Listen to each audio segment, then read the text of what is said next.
went to 5 different universities in 5 years. No, it's not a clickbait. I actually did go to 5 different universities in 5 years, and I know it's kind of weird. I think myself it's kind of weird. I actually didn't even realize until last month when I finally realized, because I counted and I was like, wait a second, I went to university for 5 years and I actually went to 5 different schools in that time. And I was like, wait, I'm a YouTuber, I can make a video about it. So here it is, an explanation why the heck I went to 5 different universities in 5 years. And the point of this video is obviously not to just explain to you why the heck I went to so many different schools. The point is to hopefully maybe inspire some of you to study abroad and go out of your comfort zone and go out and explore the world, because I feel like my whole life is basically studying abroad. Like all I do is basically study abroad all the time. Let's get into the video. When I was about to graduate high school, I kind of always knew that I wanted to go to university straight away. In Denmark, where I grew up, it's very common to take a gap year. Actually, in my class, out of 30 people, maybe only 5 people went straight to uni. The rest took a gap year. They would travel and work. But I kind of felt like it was not for me. I wanted to go to uni, but at the same time I really wanted to go to university abroad. I didn't really want to stay in Denmark. I wanted to experience something else. I wanted to travel and see the world. However, the problem was that I really didn't know exactly what I should study. I didn't know exactly where I should go.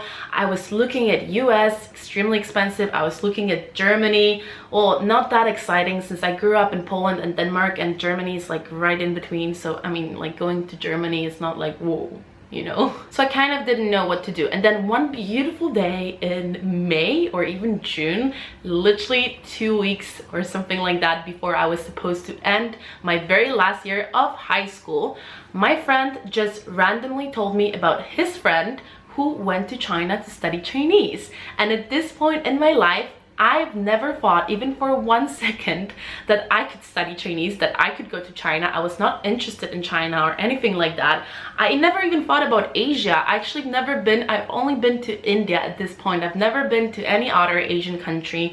So it was just not even something that would ever come to my mind. And when my friend told me about it, my first reaction was like, it's actually interesting. It's probably a smart choice since Asia is developing, blah, blah, blah, you know.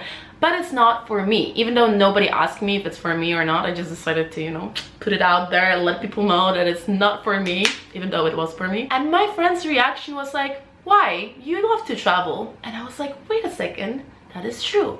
I love to travel. So I went home that day. I've researched Asia, or like universities in Asia.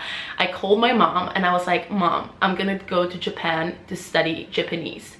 And my mom was like, shouldn't you go to China? China is bigger. And I was like, wait a second, that is true. China is bigger.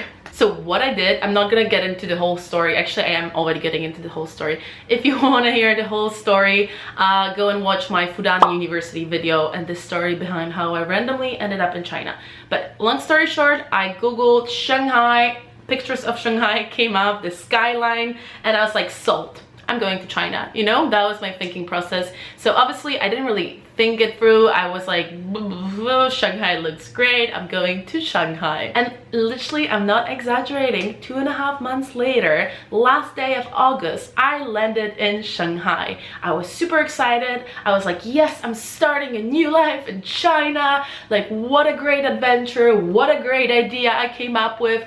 3 days later, okay, that's 2, 3 days later, my mom came with me. We were in IKEA buying glasses and I broke down. I cried in the middle of IKEA because I was so scared. I was terrified. I was only 19 at this point. No, actually I just turned 20. I was 20. I've never even been to China. I didn't know one single person in all of China, in all of Shanghai. I didn't even know anyone who has ever done similar thing before who I could talk to. Like, I literally didn't know anyone. My mom came there with me, but she was supposed to leave me in 3 days and go back home to Denmark. And I was just terrified. China seemed terrifying to me because, yeah, I mean, China is China, you know? A lot of traffic, a lot of crowds, people. It was super hot. Shanghai is freaking gigantic. Everything was so different, strange, and foreign. And I was so little and lost. And I was just like, yeah, terrified. But anyways, long story short again, because this video is gonna be very long. I'm only at first school and I have 4 more to go. After 3 days in China, I was really considering just like leaving it all and going back home to Denmark, because I was like, I do not like it. How am I gonna survive here alone? But I stayed and I studied Chinese at Fudan University for that whole year. And it ended up being incredible, life-changing, amazing experience. I loved it so much. I'm so grateful that this like opportunity came at me out of nowhere, that I came up with this random ass idea to just randomly go to China and study Chinese. I had a time of my life. And yeah, I loved it. So the first uni I ever went to was Fudan University in Shanghai, China. However, what I was doing was a Chinese language program, and I obviously wanted to do a degree, a bachelor degree. So after some time in China, I found this degree that I was really interested in Copenhagen, where I grew up, at Copenhagen Business School. It was international business in Asia with Chinese. So basically what I did is that I had to pass a test, a Chinese test in China, HSK, so official Chinese test. And if I passed it, and I did pass it, Copenhagen Business School would consider my first year in China as the first year of my bachelor degree. So this is what happened. After this 1 year in China, I came back to Copenhagen and I started my bachelor degree in international business in Asia at Copenhagen Business School. As soon as I came back to Copenhagen, I was trying to figure out how I can go back to Asia. So I realized that there is such a thing as summer school. And basically right before I left China, I went on a 4-day trip to Hong Kong, and I just fell in love with Hong Kong. It was love at first sight. I was so amazed. I was like, how does this city even exist? It's incredible. It has everything. I want to go and live in Hong Kong. At this point, I just started my degree in Copenhagen, so I knew that going and living in Hong Kong was kind of not happening anytime soon. So I figured that what I can do is go to Hong Kong for the summer and do a summer university program in Hong Kong. I found this program that I was really interested in. It was called, what was it called? Creative Industries in East Asia at Hong Kong University. I had so much fun in Hong Kong. I met a lot of really nice people. We would hang around the city, explore Hong Kong. We had classes basically like every day, but we would only have 3 hours of classes, and they would start at 2 p.m. So every morning I would always meet up with the girls at 8 a.m. and we would take the bus from Kennedy Town down to Stanley, and we would go to the beach. I just have so many good memories from the summer, and I would definitely very highly recommend you to try to figure out if your school has any partnerships or any agreements with any other universities for summer programs. It can be really fun. It can be a really fun way to sort of like learn something new, but I mean, make sure not to choose anything super hard because it's summer after all, you know what I mean? I was doing creative industries in East Asia, so that was like just interesting, you know. There was nothing hard about it. It wasn't really about studying. It was just about sitting in class for a couple of hours and listening to interesting stuff and then going out and exploring the city. So after summer in Hong Kong, I went back home to Copenhagen to continue my degree at Copenhagen Business School, and I was slowly, or not so slowly, starting to figure out how can I go and study abroad again, because I love studying abroad. What can you do? What can you do? Studying abroad is like the best thing ever, okay? So actually, since I was studying international business in Asia, studying abroad was actually a part of my program. We had this 1 semester where we didn't have classes in Copenhagen, and we sort of had to go. I mean, you didn't have to go abroad, but you could also stay and work, but who would do that?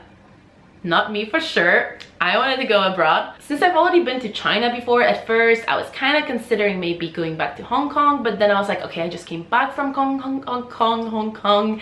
I was considering Taiwan. I was considering what else, Singapore, but I kind of felt like I wanted to try something new. I wanted to go to a city that I've never been to before. And then one random day, I was looking at the list of universities. I was really lucky, I guess. My school had partnerships, agreements with so many different unis. I could choose out of like probably hundreds of unis, I don't know, maybe 200 or something. Obviously it depended on your grades, so the better your grades, the better university you could choose. But this one day I was checking all the universities in Asia, and I discovered this really weird name, Chulalongkorn University. It was really long, so I was like really intrigued. I was like, what is it?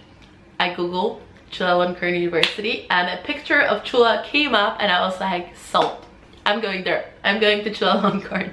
I've never really thought about studying abroad in Thailand. I thought Thailand was more of a holiday, backpacking, drinking buckets, destination.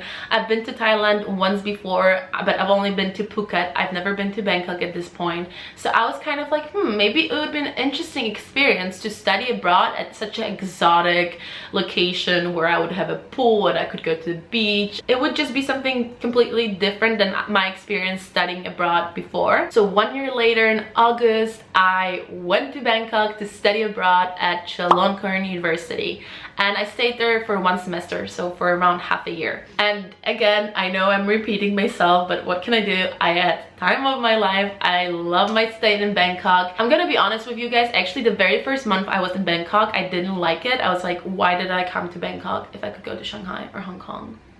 But after 1 month, when I got used to the heat, when I got used to the city, I freaking loved it. I made some great friends. I traveled so much around Asia.